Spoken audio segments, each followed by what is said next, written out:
Ça les amis, là c'est Jackie, là je suis à la Fibule de Brumat et comme tous les ans il y a la grande expo de pommes et justement et je suis avec Philippe Karcher, il va tout nous expliquer. Donc je tourne la caméra, je vais lui donner la parole. Alors, salut Philippe, salut, comment tu vas? Ça va, ça va. Impeccable. Très bien. Alors quand on rentre ici cette année, il y a vraiment une odeur sucrée qui se dégage. Voilà.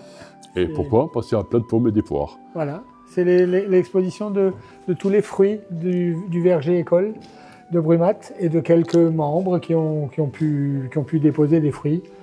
Donc on a 16 variétés de pommes au verger école, on a 7 variétés de poires qu'on n'a pas pu tout mettre parce qu'il y en a qui sont déjà mûrs, trop mûrs. Trop mûrs, ouais, voilà. on va dire, oui.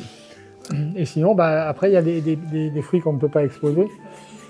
Ça c'est une variété à chair rouge. À chair rouge. Voilà.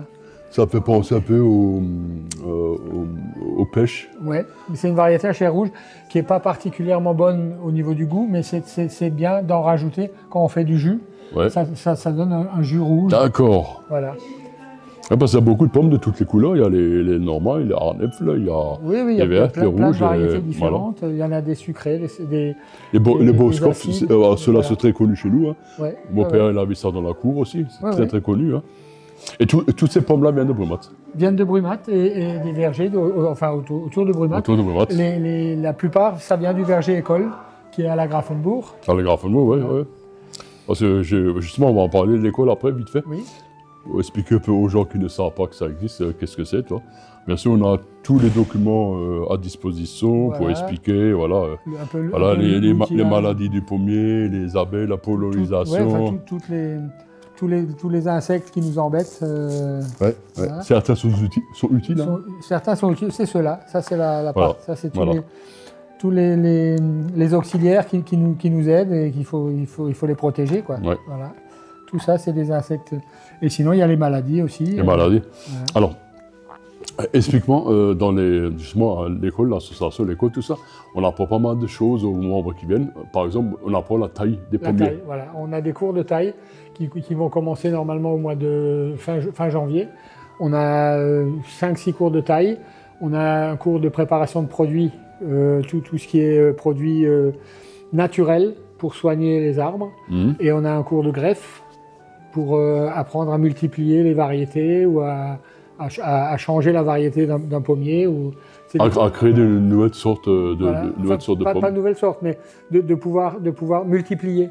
D'accord. Multiplier les variétés plutôt que planter un pépin, parce que quand on plante un pépin, on n'est pas sûr d'avoir la même variété. Oui.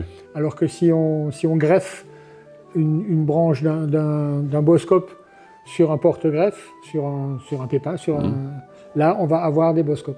Alors que si on plante un pépin de Boskop, on n'aura pas forcément... Et j'ai quand même une question, maintenant pour ceux qui plantent justement les arbres et tout, il faut à peu près combien d'années pour obtenir les premiers fruits? C'est-à-dire maintenant par exemple les arbres nains, ceux qui sont qui font à peu près achète en pépinière, 2-3 mètres de hauteur, voilà justement. Ouais.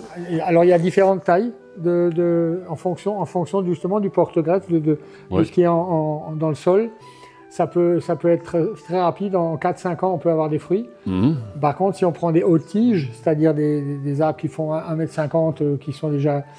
Ça peut mettre un peu plus longtemps. Un peu plus longtemps. Parce qu'il faut qu'il arrive à maturité, comme c'est des jeunes arbres. Ouais. Mais enfin ils ont déjà 3-4 ans quand ils sont plantés. Mais... c'est très bon de savoir tout ça, que j'en suis exposé. Alors l'exposition les amis, elle est... Alors on a les dates ou pas? Ouais. Elle est à partir d'aujourd'hui jusqu'à samedi. Donc aujourd'hui, on est le 30 septembre jusqu'au 4 octobre.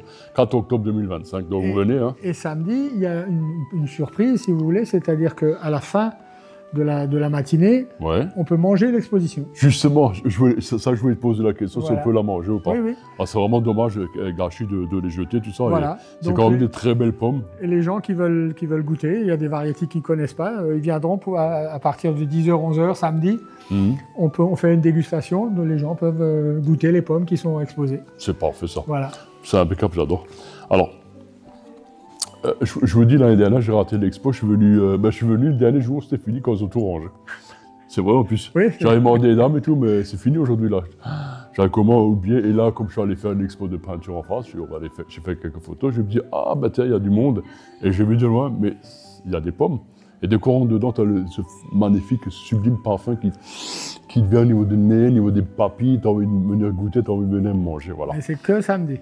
C'est que samedi. Sinon, il n'y a plus rien jusqu'à la fin de la semaine. Je passe à côté, je m'en prends deux, je vais mettre dans la poche. Quand même pas. Écoute, je te remercie mille fois. Il n'y a pas de quoi. Voilà, et je dis, j'espère que la vidéo vous a plu, elle est courte, mais elle est intéressante. Comme ich dir mit schon fast, mach's gut und salut, bis Sommer. Salut, bis Sommer. Oder Kilometer schmeckt es. Mehr ist fürs Südleu.